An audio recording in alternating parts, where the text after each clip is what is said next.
Without engineers, there would be no TV, there would be no radio, you wouldn't be watching Netflix sitting at home. My name's Jahangir Shah and I'm a projects engineer at Sky. So if you're sitting at home and watching a TV show, the first thing you see on your screens is this studio probably, where the talent sits. Then behind the scenes, you've got your camera operators and your sound operators. And from here, the signal flows all the way back into the control room, where you've got your technical staff. And that's kind of where everything's combined into one place, and then it's transmitted all the way across to your homes. Right now, we're in a production control room at Sky. Essentially, it's the brains and the command center for whatever TV show you may be watching. This is one which is used for football specifically, and behind me you'll see a screen full of loads of videos. Usually there'll be a load of cameras coming in from the football pitch, and sitting over there would be like a vision mixer, director, there'll be various people in here, and then back there there'll be engineering, kind of in charge of all the incoming feeds and outgoing feeds. And as a project engineer, everything that you see here would have been built by us. So we would be the brains, like in terms of technically designing all of this, how it all links together. Then essentially we draw it on paper, then we do it in reality, and this is kind of what it looks like.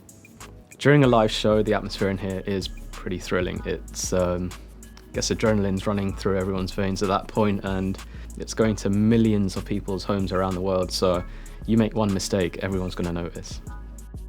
As a kid, I think I've been described as someone who used to like break up equipment, take it all apart, be really fascinated in terms of like how things work. I did some work experience in the broadcast industry where I found there was real great thrill and vibe of working in live production.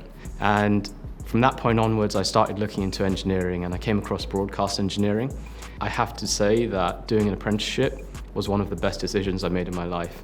You would learn stuff, but then being able to apply it straight away in the real world and being treated like an engineer was something which I thought was probably the best way of learning. I think anyone can become an engineer. I don't think you have to be a specific type of person. Everyone has their own traits, everyone's good at something, but you just have to find kind of how you can apply that to an engineering role. I myself used to be a very shy person, and the fact that I'm standing here right now in front of a camera and speaking, it just goes to show that this is just a learning experience, and you just got to give yourself that little bit of a push and kind of get out of your seat and say, you know what, I want to do this today, and just go for it, because you're not going to lose out on anything, and if anything, you won't know where you'll be in the next 10 years. So my advice is don't hold back and do whatever you want to do.